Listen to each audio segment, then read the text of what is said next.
Brought to by Baidyanath Chyawanfit sugar free chyawanprash, मधुमेह रोगियों के लिए खास च्यवनफिट शुगर फ्री च्यवनप्राश।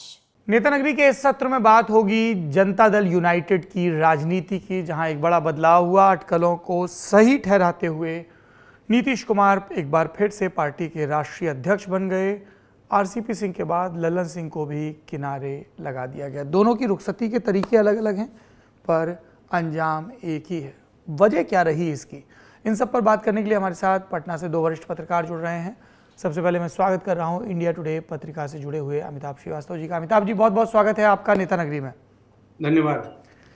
क्या हुआ सर पर्दे के पीछे? कहानियां तो खूब बताई गई कि लल्लन सिंह तेजस्वी यादव और लालू के ज़्यादा करीबी हो गए, पार्टी में बड़ा विरोध होने लगा, नीतीश असहज हो गए, कई तरह के परमुटेशन कॉम्बिनेशन समझाए गए कि एक बड़ा तबका जेडीयू विधायकों का आरजेडी के साथ जा सकता है, तेजस्वी सीएम बन जाएंगे, ललन सिंह डिप्टी सीएम। इस तरह की कहानियां, किसी ने कहा कोरी गप है, किसी ने कहा गुंजाइश है। फिर हुआ कि नीतीश कुमार कभी अटल बिहारी वाजपेयी की मूर्ति पर माल्यार्पण करने जा रहे हैं, कभी कुछ और कर रहे हैं। He is going somewhat soft. देखिए सौरभ, जहां तक मुझे लगता है कि नीतीश कुमार के द्वारा जो अभी डिसीजन लिया गया है राष्ट्रीय अध्यक्ष के पद पे जाने का, ये निश्चित रूप से एक बहुत ही स्ट्रॉन्ग इंपॉर्टेंट डिसीजन है, बहुत सिग्निफिकेंट है, बिकॉज टाइमिंग बहुत क्रूशियल है। लोकसभा इलेक्शंस के 2-2.5 महीने पहले, इनफैक्ट फरवरी या मार्च से हमें उम्मीद है कि आ जाएगा। तो बहुत टाइमिंग बहुत क्रूशियल है। तो इस समय जब उन्होंने अपना ये डिसीजन लिया है, तो यह निश्चित रूप से बहुत ही इंपॉर्टेंट डिसीजन है। जहां तक जदयू ने या नीतीश कुमार ने ऐसा डिसीजन क्यों लिया, इसमें डेफिनेटली कॉन्स्पिरेसी थ्योरिस्ट अपने जगह पर काम कर रहे हैं, और बहुत सारे लोग ये बता रहे हैं कि नीतीश कुमार को लगता था कि ललन सिंह बहुत ज्यादा क्लोज हो गए हैं लालू यादव या उनके परिवार से। तो ये एक पर्टिकुलर फैक्टर हो सकता है। बट आज की तारीख में अगर हम इस बात को देखें कि नीतीश कुमार जिस जगह पर खड़े हैं, तो 2024 का लोकसभा चुनाव उनके लिए उनके जीवन का सबसे महत्वपूर्ण चुनाव हो सकता है, क्योंकि उन्होंने एक बड़ा गैम्बल खेला है, एक बड़ा डिसीजन लिया है 2022 में, जब वो भारतीय जनता पार्टी के गठबंधन से अलग होके उन्होंने राष्ट्रीय जनता दल और कांग्रेस के साथ एक नया गठबंधन बनाया है। फिर बाद में 2023 में इंडिया ब्लॉक का भी निर्माण हुआ। तो इस समय नीतीश कुमार के लिए एक डिसीजन लेना आवश्यक है कि जब लोकसभा का चुनाव हो तो उसकी पार्टी का कंप्लीट कंट्रोल उनके हाथ में रहे, ना केवल अपने यूनिट को इंटैक्ट रखने के लिए, बल्कि उसके बियॉन्ड भी, कि अगर जिस तरह से कैंपेनिंग हो, इलेक्शंस के दौरान कैंडिडेट्स की सिलेक्शन हो और कैंडिडेट्स पर किस तरह के लोगों का सिलेक्शन हो, ये सारा कंट्रोल नीतीश कुमार अपने हाथ में रखना चाहते हैं। जब आप बात लॉयल्टी की, डेफिनेटली पॉलिटिक्स में लॉयल्टी सबसे बड़ा एक फैक्टर माना जाता है, लेकिन जब सिर्फ लॉयल्टी की बात होती है, उसके बाद ही विश्वास पैदा होता है। तो डेफिनेटली ललन सिंह हमेशा लॉयल्टी की बात करते हैं और नीतीश कुमार के प्रति अपनी लॉयल्टी प्रदर्शित करते रहे हैं। लेकिन जब लॉयल्टी ही गुड इनफ नहीं लगे, उनको लगे कि ये जो व्यक्ति है वो हमारी पार्टी के साथ कोई भी एक वैल्यू ऐड नहीं कर पा रहे हैं, उस पर्टिकुलर एक क्रिटिकल रोल जो उनके पास था as a party national president, तो उस रोल में अगर वो पार्टी के प्रोस्पेक्ट्स के साथ कोई भी वैल्यू ऐड नहीं कर पा रहे हैं, तो नीतीश कुमार को यह भी लगा होगा कि आज की तारीख में कई कारण है, ना केवल लालू प्रसाद के साथ ललन सिंह जी की इंक्रीजिंग प्रॉक्सिमिटी एक फैक्टर हो सकता है। दूसरा, उसके साथ ही साथ कि अगर ललन सिंह को रहते हुए नीतीश कुमार का जो जातीय सर्वे का जो एक पर्टिकुलर सिस्टम उन्होंने सामने लाया है, एक बैकवर्ड एम्पावरमेंट की बात सामने लाई है, उस गणित में भी किसी भी तरह से ललन सिंह फिट नहीं होते, क्योंकि वो ऊंची जाति से आते हैं, वो भूमिहार जाति से आते हैं, और भूमिहार जाति का मुझे नहीं लगता कि इस समय कोई सा भी झुकाव bye and large Janata Dal United की तरफ है। तो कई ऐसे वजह हैं। सबसे बड़ी बात तो यह है कि क्रिटिकल मौका है जब नीतीश कुमार चाहते हैं लोकसभा चुनाव के पहले वो अपनी पार्टी पर पूरा कंट्रोल रखें, कैंडिडेट के सिलेक्शन से लेके अलायंस तक, स्टिच करने तक, प्लस सीट डिस्ट्रीब्यूशन, हर कुछ सब कुछ उनके हाथ में रहे। It has to be completely concentrated in his hands. The complete control should be his and nobody else's. तो ये एक पर्टिकुलर पार्ट है। दूसरा, ललन सिंह लगता नहीं था कि कहीं से भी राष्ट्रीय जनता दल के करीब होने के अलावा जनता दल यूनाइटेड में किसी तरह का कोई वैल्यू एडिशन कर रहे थे, राइट। अगर आप वो ऑल्सो रैन कैटेगरी में आते हैं कि भाई किसी तरह से आप नीतीश कुमार के साथ खड़े हैं, लेकिन अगर आप वैल्यू एडिशन की बात करें तो कहीं से भी इस तरह के नेताओं की ना कोई ऐसी कोई अपनी एक मास लीडर की छवि है और ना ही ऐसा कोई उन्होंने प्रयत्न करता हुआ दिखाई दे रहा है। तो ये सारी चीजें कई एक महत्वपूर्ण कारण हो सकते हैं कि जिसके कारण नीतीश कुमार ने डिसीजन लिया, क्योंकि ये 2024 का चुनाव उनके जीवन का सबसे महत्वपूर्ण चुनाव होने वाला है, इसीलिए उनको लगता था और इसीलिए ये डिसीजन लिया अमिताभ जी, गया है कि ललन सिंह को रिप्लेस किया जाए। मेरा एक आखिरी सवाल और है कि इससे नीतीश कुमार और तेजस्वी यादव या नीतीश कुमार और लालू यादव की जुगलबंदी पर किस तरह का असर पड़ेगा? देखिए सर, मुझे लगता है एकदम क्लियर है। आज कुछ दिनों पहले मेरे एक कॉलीग ने मेरे को मैसेज करा और उन्होंने पूछा कि भाई आज से 9 दिन पहले इनफैक्ट कि what is happening in Janata Dal United. तो जैसा सबको लग रहा था या हमारे जो भी सूत्र बताते थे, मैंने उनको व्हाट्सएप पर लिखा कि Nitish Kumar is going to take over. In fact मैंने लिखा Nitish Kumar may take over.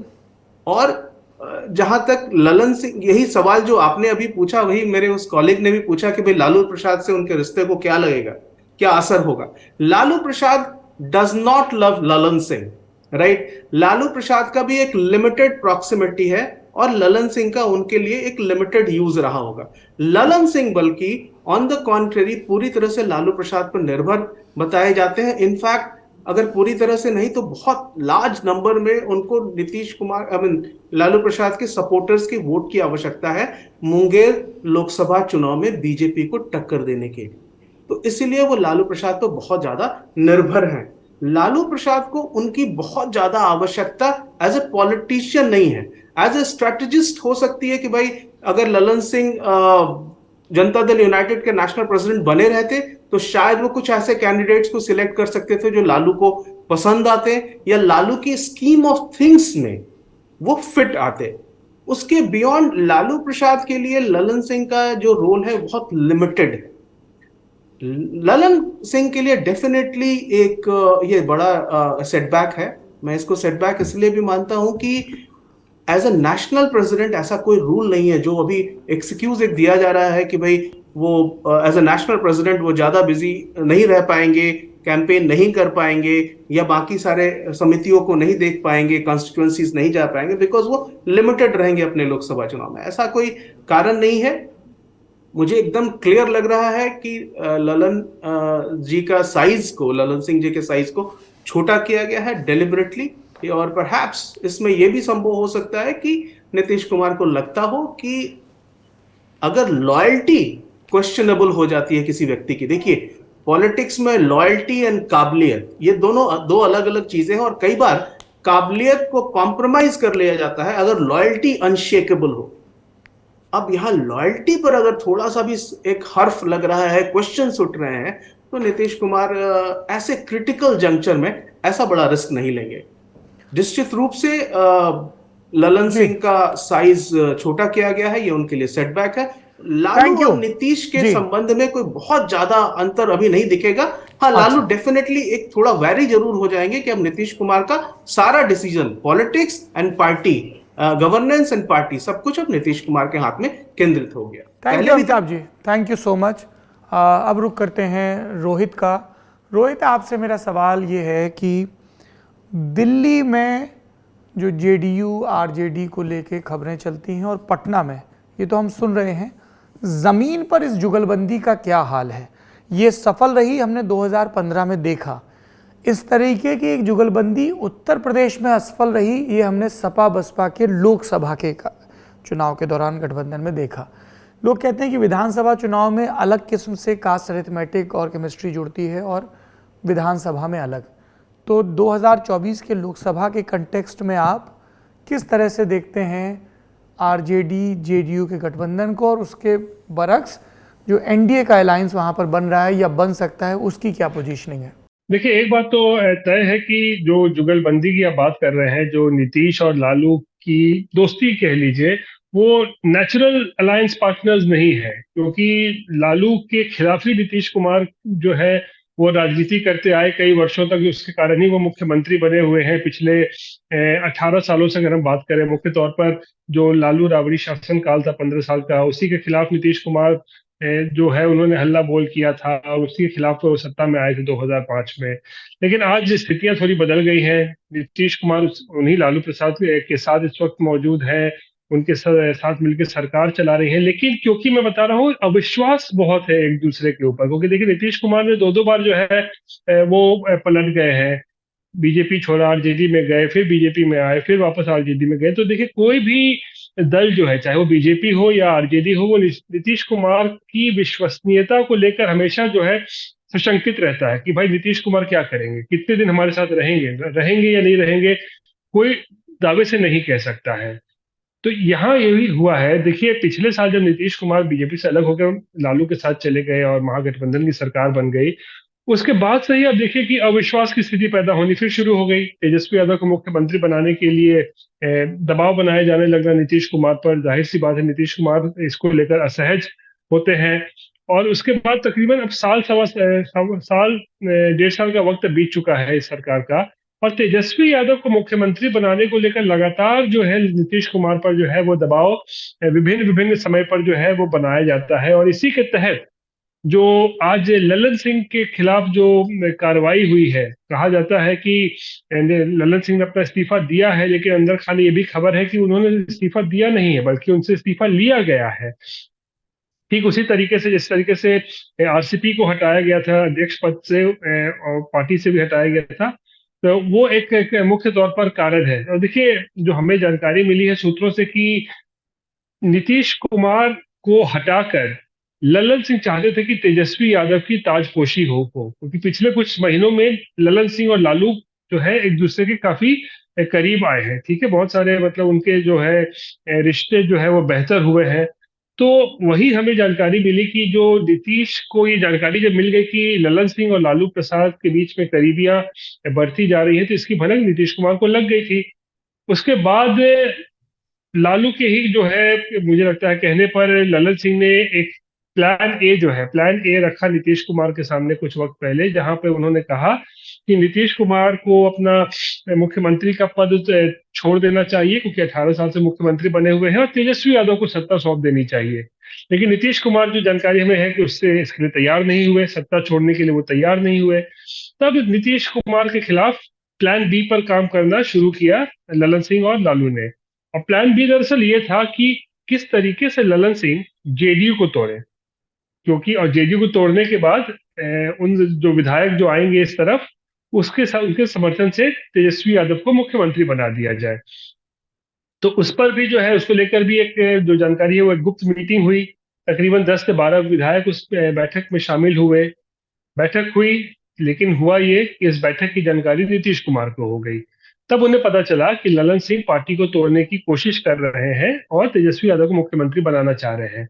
सवाल ये उठता है कि आखिर ललन सिंह का इसमें क्या फायदा होना था? अगर ललन सिंह तेजस्वी यादव को मुख्यमंत्री बना देते हैं, लालू की मदद करते हैं, तो इसमें ललन सिंह को क्या हासिल होना है? तो दरअसल जो सूत्र हमें बताते हैं कि एक डील के तहत जो है कि गिव एंड टेक हो रहा था यहाँ पर। गिव एंड टेक ये था कि लालू ने कहा था कि ललन सिंह को ये जिम्मेदारी सौंपी थी कि आप अपने पार्टी के विधायकों को तोड़िए और तेजस्वी यादव को मुख्यमंत्री बनाने में मदद कीजिए। वहीं दूसरी तरफ ललन सिंह को राज्यसभा भेजेगी आरजेडी, इस तरीके की बात हुई थी, ऐसी हमें जानकारी मिल रही है। क्योंकि देखिए इसी साल अप्रैल में मीसा भारती और मनोज झा दोनों की राज्यसभा का जो टेन्योर है ना वो समाप्त हो रहा है। तो मीसा भारती को तो वापस फिर से राज्यसभा भेजा ही जाएगा, लगभग तय है, क्योंकि पारिवारिक मामला है। लेकिन मनोज झा का टिकट जो है वहां कट सकता था अगर तेजस्वी यादव मुख्यमंत्री बन जाते ललन सिंह की मदद से।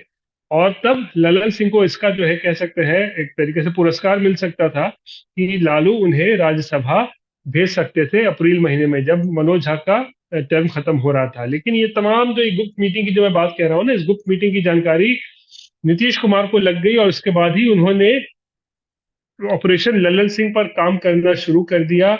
और उसी वजह से आज हमने देखा किस तरीके से उसका पटक्षेप हुआ, जब ललन सिंह को कहा जाता है कि इस्तीफा उन्होंने दिया है। वो फोकस करना चाह रहे थे अपने विधानसभा लोकसभा सीट पर कि वहां चुनाव लड़ना चाहते हैं।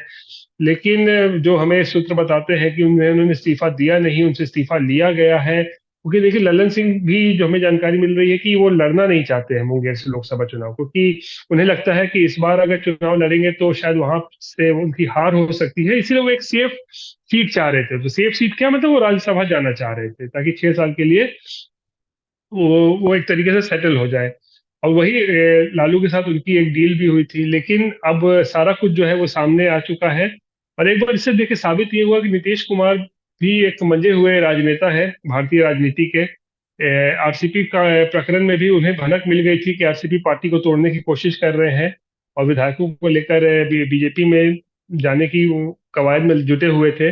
उन्हें भनक मिली तो उन्होंने फिर ऑपरेशन शुरू किया आरसीपी के खिलाफ, और ऐसा ही कुछ मामला लल्लन सिंह के खिलाफ भी जब अब देखने को मिला है, तो लल्लन सिंह के खिलाफ भी उन्होंने जो ऑपरेशन चलाया है और लल्लन सिंह को अध्यक्ष पद से जो है वो आउट कर दिया है, और खुद अब कमांडिंग पोजीशन पे आ गए हैं, यानी खुद राष्ट्रीय अध्यक्ष बन गए हैं।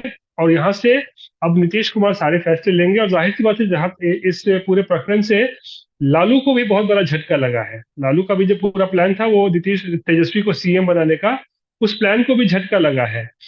और आने वाले दिनों में हम देखेंगे कि नीतीश कुमार की जो है वो बार्गेनिंग कैपेसिटी भी जो है वो बहुत ज्यादा बढ़ जाएगी लालू के सामने, जब सीट शेयरिंग पर जो है चर्चा होगी लोकसभा को लेकर। तो नीतीश कुमार की इस चाल से जो उन्होंने आज जो चला है ना, उससे लालू भी जो है चारों खाने चित हो गए हैं। बहुत शुक्रिया आप सभी मेहमानों को। आप सुन रहे थे अमिताभ श्रीवास्तव और रोहित सिंह को। आज का नेता नगरी यहीं पर समाप्त होता है। सभी दर्शकों को नए साल की खूब शुभकामनाएं। अपना और अपने स्वास्थ्य का खूब ख्याल रखिए। Thank you.